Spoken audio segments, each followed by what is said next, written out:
Des voix d'une pureté rare qui s'élèvent dans une salle à la décoration immaculée.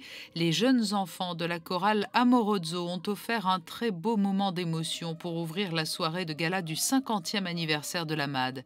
Son Altesse royale, la princesse de Hanovre, présidente de l'Association mondiale des amis de l'enfance, avait tenu à réunir autour d'elle les généreux mécènes, sans l'aide desquels d'importants projets n'auraient pu voir le jour. Pour l'entourer également, ses enfants, Charlotte et Andrea Casiraghi, qui l'ont déjà suivi en mission de terrain, et sa sœur, la princesse Stéphanie, femme engagée et figure de proue, elle aussi d'un noble combat, à travers son implication dans l'association Fighteds Monaco. C'est en 1993 que la princesse de Hanovre a très officiellement repris le flambeau transmis par la princesse Grace, qui avait été à l'initiative de la création de la MAD mondiale. Évidemment, ma mère faisait partie des fondateurs de la MAD et j'ai quand même une pensée pour l'archiduc Otto d'Habsbourg, c'est lui qui a eu cette magnifique idée. Et ma mère, évidemment, y a adhéré et y a apporté tout son soutien. Alors, vous dire, je vais peut-être choquer certains, 50 ans, un anniversaire, une fierté.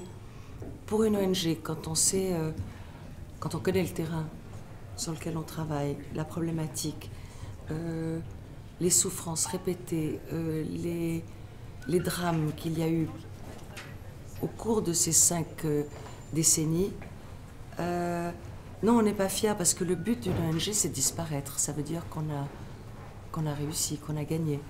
Donc il y a toujours un petit sentiment mitigé en disant nous sommes toujours là, toujours à combattre les mêmes fléaux, toujours en guerre contre une forme d'injustice et d'abus contre les enfants et contre les plus faibles.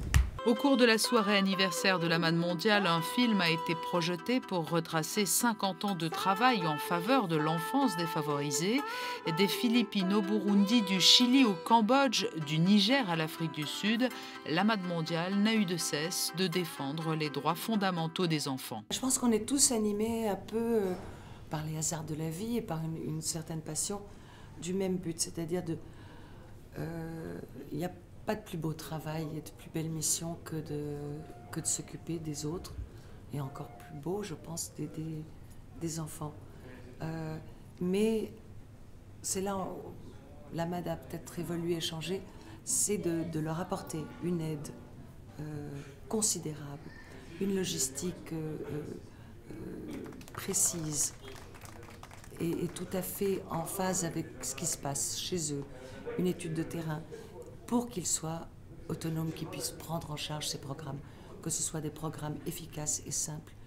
Et notre plus grande victoire, c'est que ces gens, donc les volontaires et nos amis sur le terrain, ont bien compris ça et font preuve d'une énergie magnifique, parce que c'est l'unique solution. Pour participer à cette soirée du cœur, un artiste qui, mieux que nul autre, sait combien l'aide apportée par des associations telles que la MAD mondiale est précieuse pour les enfants des pays les moins favorisés. Emmanuel Job a connu un succès soudain cette année en participant à l'émission de télévision The Voice, mais il n'oublie pas d'où il vient, lui qui est né au Cameroun. Ce genre de cause me touche parce que il n'y a pas que l'Afrique, il y a des enfants à travers le monde entier, même en Europe, qui demandent une attention soutenue. L'Afrique a ceci de particulier que malgré l'immense richesse qu'elle recèle dans son sous-sol et même sur le sol, sa population, l'énergie que les gens ont, le contexte socio-économique ne permet pas toujours de mettre cette richesse en valeur. Et le fait que des gens de cœur décident d'aider les gens à se relever lorsqu'ils sont par terre, moi ça me touche, ça me touche.